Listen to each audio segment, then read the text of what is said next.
ARD daily में आपका स्वागत है। ऐसी ही मजीद दिलचस्प वीडियोस देखने के लिए चैनल को सब्सक्राइब करें। वीडियो को मुकम्मल देखें, लाइक और शेयर जरूर करें।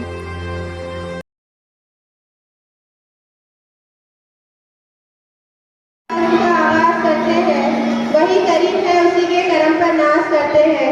फकत तेरी मदद और इस्तेआनत के भरोसे पर, फकत तेरी मदद और इस्तेआनत के भरोसे पर हमें उड़ना नहीं आता मगर परवाज करते हैं। In the name of Allah, the most compassionate, the most merciful. All praises are due to Allah Subhanahu wa Taala, who blessed us knowledge, wisdom, and the opportunity to gather here today on this beautiful occasion. Assalamu alaikum and good morning, ladies and gentlemen. I heartily welcome all of you to this special and memorable program. I warmly welcome to our chief guest from the office, Abdul Razak sir, our school's principal, Irfan Ali sir, President Advocate Syed Imran Ali sir, Vice President Syed Ishaq Ali sir, and our guide Khurshid Ali sir. All of them is not just a mentor, but a true inspiration for us all. It is truly a matter of great honor and pride for me to stand before you today on this joyful occasion of our annual gathering. This day is not just a celebration of performances, but a reflection of a year filled with learning, discipline, creativity and character building. आज की महफिल कोई आम महफिल नहीं, आज की महफिल सिर्फ एक प्रोग्राम नहीं। आज डॉक्टर अब्दुल कलाम स्कूल के स्टेज पर न सिर्फ बच्चे आएंगे बल्कि उनके ख्वाब बोलेंगे और हौसला खत्म रखेंगे और मुस्तकबिल मुस्कुराकर सलाम करेगा। ये एनुअल गैदरिंग हमें बताने आई है कि तालीम सिर्फ किताबों में बंद लफ्ज़ नहीं। Education is not about memorising answers, it is about discovering yourself. यहाँ बच्चे सिर्फ सिलेबस पूरा नहीं करते, यहाँ बच्चे अपनी पहचान बनाते हैं। डॉक्टर अब्दुल कलाम के नाम से सजी है ये दरगाह, डॉक्टर अब्दुल कलाम के नाम से सजी है ये दरगाह, जहाँ इल्म बनता है ताकत और किरदार बनती है राह। डियर पेरेंट्स, आज जब आप इस स्टेज की तरफ देखेंगे तो आपको सिर्फ परफॉर्मेंस नजर नहीं आएगा, आपको अपने बच्चों की सलाहियतें, माँ बाप की उम्मीदें और असातिज़ा की मेहनत रफ्त करती नजर आएगी। आज की इस महफिल में आप हंसेंगे, आप खामोश हो जाएंगे और कहीं कहीं आप थोड़ा जज्बाती भी होंगे और आपका दिल खुद कहेगा यार this is what real education look like. क्योंकि डॉक्टर अब्दुल कलाम स्कूल सिर्फ माइंड्स तैयार नहीं करता, यहाँ हार्ट्स और कैरेक्टर्स तैयार किए जाते हैं। यही वो स्कूल है जहाँ ख्वाब सीखते हैं कि हकीकत बनना कैसे है। इल्म की बुनियाद पर जो ख्वाब संवरते हैं, इल्म की बुनियाद पर जो ख्वाब संवरते हैं, वही डॉक्टर अब्दुल कलाम स्कूल के नाम से जुड़ते हैं। ये दर्जा नहीं, ये किरदार की तामीर है। ये दर्जा नहीं, ये किरदार की तामीर है। यहाँ हर बच्चे के ख्वाब की ताबीर है। डियर ऑडियंस, आपके बच्चे सिर्फ परफॉर्म नहीं करेंगे, ये आपसे बात करेंगे, कभी म्यूजिक के जरिए, कभी एक्शन के जरिए और कभी साइलेंस के जरिए। तो अपनी तालियां तैयार रखिए और बच्चों के परफॉर्मेंस देखकर उनकी हौसला अफजाई कीजिए। आज की यह खूबसूरत महफिल हमारे लिए बाइस मसरत भी है और बाइस फख्र भी। लेकिन हर कामयाब और बाबरकत महफिल का आगाज अल्लाह ताला के नाम से किया जाता है, क्योंकि वही है जिसके जिक्र से दिलों को सुकून मिलता है। और अल्लाह का सबसे अजीम कलाम कुरान मजीद है, जो हमारे लिए हिदायत भी है और रहमत भी, और हम सब पर फर्ज है कि हम उसका एहतराम करें। हिदायत और रहमत के हुसूल के लिए हम अपनी बाबरकत महफिल का आगाज कलाम इलाही यानी कुरान की तिलावत से कर रहे हैं, ताकि इसकी बरकतें हमारी इस नशिस्त में शामिल हों। अस्सलामु अलैकुम वरहमतुल्लाहि वबरकातुहू। अऊज़ु बिल्लाहि मिनश शैतानिर रजीम। बिस्मिल्लाहिर रहमानिर रहीम। ला अक़सिमु बिहाज़ल बलद व अन्ता इल्लम बिहाज़ल बलद व वालिदिन व मा वलद। लक़द खलक़नल इंसाना फी कबद अयहसबु अन ला यरहा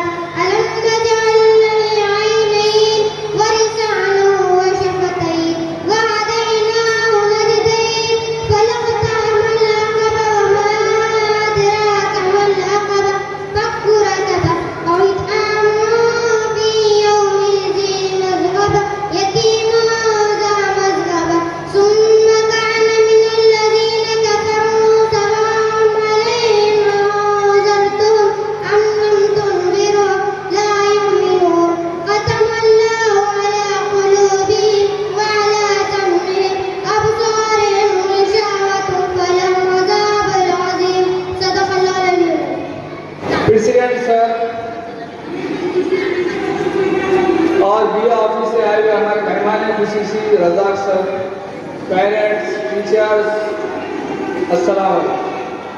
आप तमाम की हाजिरी यहाँ पर गवाही दे रही है कि आपके अंदर बच्चों के लिए कितनी दिलचस्पी है पढ़ाने के लिए और उनको आगे बढ़ाने के लिए। हर साल की तरह इस साल भी हमने एनुअल गैदरिंग का ऑर्गेनाइज किया और टीचर्स ने इसके अंदर बहुत 2 महीने से मुसलसल मेहनत की और पेरेंट्स ने भी उनका साथ दिया इस गैदरिंग को कामयाब करने के लिए। बच्चों के लिए ये गैदरिंग एक तरह की स्किल्स है। कौन सी स्किल्स? स्टेज की। हमने इसी स्किल्स को डेवलप करने के लिए स्कूल के अंदर साल भर में ड्राइंग मुकाबले लिए, कलर डेज लिए और पिछले ये जनवरी महीने में हमने एग्जीबिशन, साइंस एग्जीबिशन भी लिया और खरी कमाई, उसके बाद लास्ट ये गैदरिंग। ये सिर्फ बच्चों को आगे बढ़ाने के लिए है, बच्चों की स्किल्स को डेवलप करने के लिए। तमाम जो टीचिंग्स को ऑफ करके हमने जो ये प्रोग्राम्स लिए, ये भी उसका हिस्सा ही है, ये अलग नहीं है या ये टाइम पास नहीं है, ये उसी का एक हिस्सा है, टीचिंग का हिस्सा है, क्लास स्कूल का एक हिस्सा ही है। ये सब चीजें जो हमने ली है स्कूल के अंदर, कोई अलग चीज नहीं है। तो तमाम चीजें ये हमने जो भी किया ये बच्चों के लिए किया और उनके डेवलपमेंट के लिए किया। अभी आप लोग तमाम जो यहाँ आए हुए मैं उनका शुक्रगुजार करता हूँ और पूरा प्रोग्राम देखकर जाइए। और एक लिंक हमने शेयर की है ग्रुपों के अंदर, वो ग्रुप बाद में गैदरिंग होने के बाद उसके ऊपर जाकर आप क्लिक करिए, वीडियोस आपको पूरी गैदरिंग आपको दिखेगी उसके ऊपर। तो मैं प्रोग्राम के आगाज के लिए सभी नाज़रीन को मैं दावत देता हूँ कि वाइड और एंकरिंग का आगाज करें। ऑफिस से अब्दुल रज़ाक सर जो हमारे चीफ गेस्ट हैं, उनको मैं बड़े अदब एहतराम से स्टेज पर दावत देती हूँ, वो आए और अपने ख्यालात का इजहार करें। अब्दुल रज़ाक सर। अम्मा बाद औज़ बिल्लाहि मिनश शैतानिर रजीम, बिस्मिल्लाह। आज के इस एनुअल गैदरिंग प्रोग्राम के और इस स्कूल के डायरेक्टर एडवोकेट इमरान साहब, इस स्कूल के हेडमास्टर मोहतरम जनाब इरफान सर, तमाम बोर्ड ऑफ डायरेक्टर्स के मेंबर्स, यहाँ मौजूद तुलबा और तालिबात के सरपरस्त हज़रात, अजीज़ भाई और बहनों, अस्सलामु अलैकुम रहमतुल्लाहि व बरकातहू।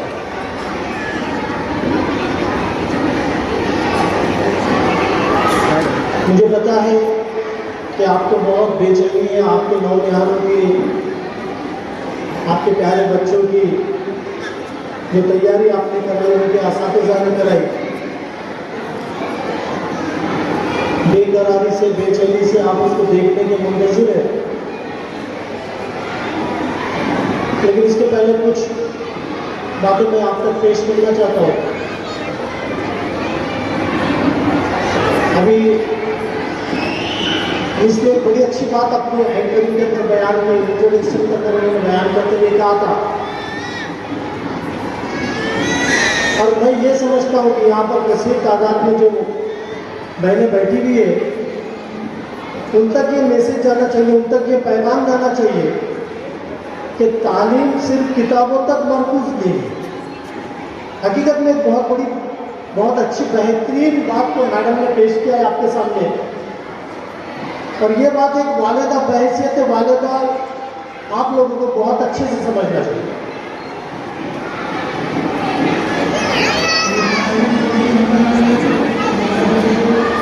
जिसकी सबसे अहम और बड़ी वजह जो एक माहिर तालीम ने पेश की थी उसको मैं आपके सामने रखना चाहूँगा। एक जर्मन माहिर तालीम है जॉन डी, जिसने ये कहा था कि तालीम देना है तो सबसे पहले तालीम किसको देना चाहिए, तरबियत करना चाहिए तो सबसे पहले तरबियत किसकी होनी चाहिए। माहिर तालीम का एक जम्मे गफीर बैठा हुआ है, सब अपने अपने ख्यालात का इजहार कर रहे हैं। किसी ने कुछ राय दी, किसी ने कुछ राय दी, किसी ने कुछ राय दी। गर्ज के हर एक ने अपने अपने जहानत के एतबार से, अपने अपने तजुर्बे के एतबार से, अपने अपने जो है तो अखलाक की बुनियाद पर, अपने इल्म की बुनियाद पर, अपने तजुर्बात की बुनियाद पर अपने जवाब को पेश किया। तो इन सब के जवाब को पेश करने के बाद में जॉन डी ने सबके जवाब को मुस्तरद कर दिया, नहीं बोले मुझे मंजूर नहीं। अब जब एक से ज्यादा पढ़े लिखे जब लोग एक जगह जमा होकर बैठते हैं तो जाहिर सी बात है कि अपने अपने ख्यालात को जब रिजेक्ट किया जाता है तो सबको जो है तो ताज्जुब होता है। सब ताज्जुब से उसको एक ही सवाल करने लगे, आखिर ऐसी कौन सी बात है बोले जो आपके जहन में है और आप हमारे इस बेहतरीन जो मशवरे हमने आपके सामने पेश किए उसको रिजेक्ट कर रहे हैं, नजरअंदाज कर रहे हैं। तो उस वक्त जॉन डी ने कहा था कि अगर एक बच्चे को तालीमी याफ्ता करना है तो सबसे पहले जो तो तालीमी याफ्ता करना चाहिए, एक खातून को, एक औरत को तालीमी याफ्ता करना चाहिए। एक लड़की अगर तालीमी याफ्ता होती है, एक औरत अगर तालीमी याफ्ता होती है तो एक खानदान तालीमी याफ्ता होता है, उससे आने वाली तमाम नस्लें तालीमी याफ्ता होती है। चाहे वो दीन की तालीम हो, दुनिया की तालीम हो, अखलाकी तालीम हो, समाजी तालीम हो, माशिरती तालीम हो, तहसीबी तालीम हो, अखलाकी तालीम हो, फल्कियाती तालीम हो, जितनी भी दुनिया के अंदर तालीम है वो तमाम तालीम का मरकज कौन हो सकता है? तो एक माँ हो सकती है, एक बेटी हो सकती है, एक बहन हो सकती है। और अगर एक फर्द तालीम होता है तो सिर्फ एक फर्जी तालीम होगा, वो अपने आप को महदूद करके रखेगा दुनिया के मामलात के अंदर, दीन के मामलात के अंदर, रोजी के मामलात के अंदर, अपने आप की तरक्की के मामलात के अंदर, अपने आप के तालीम और तरबियत के मामलात के अंदर, अपने नाम और नमूद के अंदर अपने आप को महदूद करके रखेगा। लेकिन एक लड़की, एक माँ, एक वालिदा, एक बहन, इन तमाम चीज़ों से कुर्बानी, ईसार और कुर्बानी का जज्बा अगर किसी के अंदर होता है, तब्दीली लाने का जज्बा अगर किसी के अंदर होता है, कौम को एक राह दिखाने का जज्बा अगर किसी के अंदर होता है, बच्चों के अंदर अगर सलाहियत, दीनदारी और तालीमी मेयार को पैदा करने का जज्बा अगर किसी के अंदर होता है तो एक माँ, बेटी और बहन के अंदर। एक सवाल हमारे जिला परिषद के टीचर ने मुझसे एक सवाल किया था एक सेमिनार के अंदर, सर बोले इंग्लिश मीडियम के अंदर 10वीं 12वीं पढ़ने वाली लड़कियां ही रहती बोले ज्यादा था,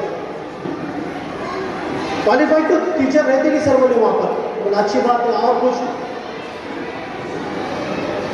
ठीक है, जिला परिषद के अंदर अलकापुर जैसे तालुके के अंदर देखा जाएगा तो 70% लेडीज अभी यहाँ पर काम करती है जिला परिषद के अंदर बैसे टीचर्स के। तो बोला भाई अपने पास में भी तो नांदेड़ डिस्ट्रिक्ट के 16 ब्लॉक की बनिस्बत अगर हम अलकापुर तालुके का अगर जायजा लेंगे तो यहाँ पर 70% जो तो टीचर्स, लेडी टीचर काम करते हैं। फिर मैंने उनको ये कहा कि ठीक है, आप क्वालिफाइड है, आपके पास में डिग्रीज है, आप एक इम्तिहान क्वालिफाइड करके इस महक पर पहुंचे हैं, वाकई में आपने बड़ी मेहनत की, मशक्कत की, और मैं ऊपर से ये कहूँगा कि आप बहुत काबिल और बहुत ज़हीर हैं। अगर आपकी नज़र में इंग्लिश मीडियम के बच्चे जो है तो या इंग्लिश मीडियम के असातिज़ा ब्रिलियंट नहीं है तो मैं एक बात आपको ये बताता चलूँ कि इंग्लिश मीडियम की स्कूलों के अंदर सबसे ज़्यादा जो तादाद होती है तो वो जो है तो लेडी टीचर्स की, और यही वजह है कि वो अपने जिम्मेदारी को बखूबी अंजाम देती है। वो समझती है कि मेरे सामने कौम का मुस्तकबिल है, मैं इस कौम की मेहमान बनना चाहता हूँ। इधर से आई सजा, इधर से और हमारी मस्जिद ये कि हम आने वाले तारीख को 1 तारीख को तनख्वाह होती कि नहीं इसकी ज़्यादा फिक्र करते हैं। हमारे सामने जो कौम का मेहमान हमको जो कौम का मेहमान बनना है इसकी फिक्र करने के बजाय हमारे सामने जो 30 से 40 बच्चे बैठे हुए उसको किस सांचे में ढालना चाहिए, उसकी तरबियत कैसी करना चाहिए, उसको कैसे बरूए कार लाना चाहिए, इसकी तरफ हम तवज्जो दें। पढ़ाने वाला कौन है ये मानी नहीं रखता दोस्तों, पढ़ने वाले कौन है ये भी अहमियत है। असल जरूरत होती है हम अपनी जिम्मेदारी के एहसास को कितना समझें। एक माँ ने अपनी जिम्मेदारी को एक माँ ने अपने अगर जिम्मेदारी का एहसास पैदा किया तो हज़रत बख्तियार खातिर रहमतुल्लाह अलैह जैसे इंसान पैदा होते हैं, वक्त के कुतुब और अब्दाल पैदा होते हैं। एक माँ ने अपने नबी दौर के अहलों को तरबियत दी तो वो जंगे के मैदान में जाकर नबी करीम सल्लल्लाहु अलैहि वसल्लम के साथ में शहादत का जज्बा लेकर जाकर शहीद होते हैं। ये हमारी सोच पर मुनस्सिर है, हमारे ख्यालात पर मुनस्सिर है। एक वाक़या अभी जो मेरे जहन में आगा बताता चलो मैं आपको, एक एजुकेशन सिस्टम के अंदर बहुत मुझे तो लगता है कि बहुत कीमती है। मुझे जिस दिन नींद नहीं आती रात में कहते थे, जिस दिन बहुत ज़्यादा टेंशन के काम आ गए, टेंशन काम बहुत ज़्यादा हो गया, एग्जर्शन बहुत ज़्यादा हो गया, तो देखो भाई जिस्मानी थकावट और जहनी थकावट इसमें फर्क होता है।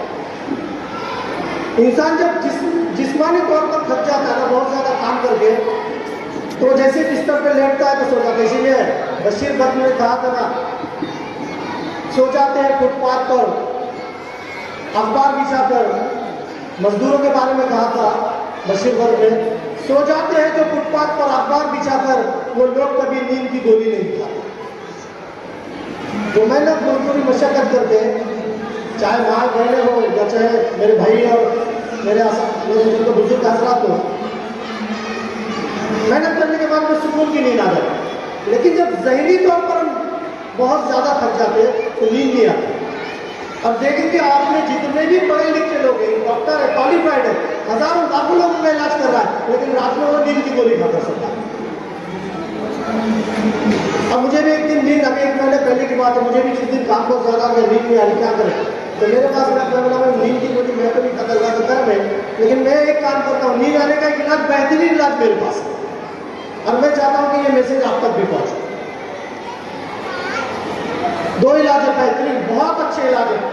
जिस दिन भी जिस किसी को नींद नहीं आई तो सबसे पहला ये काम करो, वजू करो, कुरान शरीफ लेकर बैठो, बहुत जल्दी नींद आ जाएगी आपको, थोड़ा सा पड़ेगी नींद आ जाएगी। क्योंकि नफ्स और शैतान हमारा बहुत बड़ा दुश्मन है। हमको क्या करेंगे, अरे बाबा इसको रख, जल्दी से नींद आई, बहुत थक गया तू, दिन भर से काम करा, बहुत जल्दी नींद आएगी। और दूसरा ये कि एक आदि कोई ऐसी किताब ले लो जो अपने घर में मौजूद हो, उसको पढ़ना चालू करो, बहुत जल्दी नींद आ जाएगी। अब मैं भी थका हुआ था, मैंने किताबों में से किताबों का जो पढ़ रहा था उसमें एक बानो का बेगम का एक किस्सा मुझे पढ़ गया। शायद मुझे भी उनके बारे में अभी पूरी डिटेल्स में नहीं है मालूमात, आप में से कुछ जानता उनका तो मेरी इस्लाह करें। तो मैंने मुख्तसरन उनका जो किताब के अंदर वाक़या पढ़ा वो यूँ था कि बानो बेगम की 11 साल की उम्र में शादी हो गई, और शादी के बाद में वो अपने शोहर के साथ में उत्तर प्रदेश से मुंबई आ जाती है। और आने के बाद में माली हालत बहुत ख़राब, घर के अंदर कुछ नहीं है, एक वक्त का खाना है तो दूसरे वक्त का खाने का इंतज़ाम नहीं है, और खाने का इंतज़ाम नहीं होने की वजह से दोनों भी मियाँ और बीवी दोनों भी अपनी रोजी रोटी का इंतज़ाम करने के लिए मेहनत और मशक्कत है। अब जब दोनों मेहनत और मशक्कत कर रहे तो रोजी हासिल हो रही, दिन गुजरते गए, दिन गुजरते गुजरते क्या हुआ कि उनके शोहर की मुलाकात बस्ती में रहने वाले जब थोड़े दिन गुजर गए रहने के बाद में, जहाँ भी हम एक अजनबी होते, नई जगह जाने के बाद में हम अजनबी हो जाते हैं, वैसे वो अजनबी थे। जैसे जैसे वक्त गुजरता है ताल्लुकात बढ़ते हैं, दोस्त अहबाब बढ़ते हैं, लोगों से मेल मिलाप होता है, ऐसे हालात उनके भी साथ में, लोगों से ताल्लुकात बढ़ते गए, मेल मिलाप होता गया, लोग जुड़ते गए। बस्ती के अंदर, महल्ले के अंदर के कुछ जो है तो गली के शायर जिसे कहते हैं, गली के शायर बोलते ना, कि जो शेर व शायरी करते रहते हैं अपने अंदाज में, जिसमें ना शायरी का मेयार होता है, ना हम काफिया होता है, रदीफ का इस्तेमाल होता है, हम काफिया अल्फाज का इस्तेमाल होता है, ऐसे शायरों के साथ में उनकी महफिल है। अब इत्तेफाक ऐसा होता है कि वो शायरों की महफिल बाद में रात में क्या होता है, काम करके आगे चलते तो इनके घर के अंदर ही शायरों के रोजाना रात में महफिल बन रही है। बढ़ते बढ़ते मामला यहाँ तक आता है कि बानो बेगम को बार बार इन लोगों को चाय देना होता है। इनका काम एक ही है। बानो बेगम का काम क्या है कि अपने शोहर और अपने शोहर के दोस्तों को बार बार जब तक वो बैठते तब तक 2 से 4 मरतबा उनको चाय देना, इतनी एक जिम्मेदारी उनकी तरफ होती है और वो अपनी जिम्मेदारी को बखूबी अंजाम भी देते। मेरे भाइयों और बहनों को मेरी स्पीच थोड़ी बढ़ती हुई नजर आ रही। इसके पहले मैं 2 मरतबा बहुत मुख्तसर मिलकर गया था, उस वक्त ऑफिस डे था। आज मुझे भी छुट्टी और मेरी दिली ख्वाहिश है कि आप तक कुछ तालीमी बातें पहुंचाना चाहिए। और मुझे ये भी पता है आप बेचैन हैं आपके बच्चों की, आपके नौजवानों की जो है तो परफॉर्मेंस को देखने के लिए आप यहाँ आए हैं, आप इसकी सुनने में भी आए। लेकिन एक पैगाम देना चाहता हूँ, उम्मत को एक पैगाम देना चाहता हूँ बहैसियत एजुकेशन डिपार्टमेंट के फर्ज की हैसियत से, जो तालीम की जिम्मेदारी लेकर चलते हैं, जो बच्चों को हमजत तरीके की जिम्मेदारी लेकर चले, बच्चों की कामयाबी फलाह बहबूद की जिम्मेदारी लेकर चले, मैं उन तक ही मेरा पैगाम पहुंचाना चाहता हूँ। एजुकेशन डिपार्टमेंट की तरफ से पैगाम पहुंचाना चाहता हूँ, जिला परिषद और महाराष्ट्र हुकूमत की तरफ से पैगाम पहुंचाना चाहता हूँ। अब मैं बता रहा था बानो बेगम के बारे में। अब लोग क्या करें, चाय दे रहे, चाय देते वक्त क्या होता है, इनकी महफिल सची भी रहती है शोहर और उनके दोस्तों की, और उन चाय देते वक्त में 2-4 अशार इनके कानों पर पड़ जाते हैं। हर रोज 2-4 अशार। इनके दिल में भी ये एहसास और जज्बा पैदा हुआ कि क्यों ना मैं भी इनके साथ में बैठकर जो तो शेर व शायर अशार कहने लग जाऊं। जो बानो बेगम की 11 साल की उम्र में शादी हो गई, जिसने दूसरी क्लास से स्कूल के अंदर पढ़ा है, वो वक्त की बेहतरीन शायरा बनी बात। मुशायरों के अंदर उन्होंने जो है तो पूरी महफिल अपने नाम में कर दी। जबकि जिस खातून ने स्कूल का चेहरा तक नहीं दिया, जिस खातून ने स्कूल की किताबों को पढ़ा तक नहीं, जिस खातून ने जबान पर नूरियत हासिल नहीं की, जिस खातून को ना उर्दू जबान अच्छे से बोलती आती थी, ऐसी खातून जो है तो अपने वक्त की एक बेहतरीन शायर। और यही बात मैं आप तक मेरी बहनों को पहुंचा रहा हूं।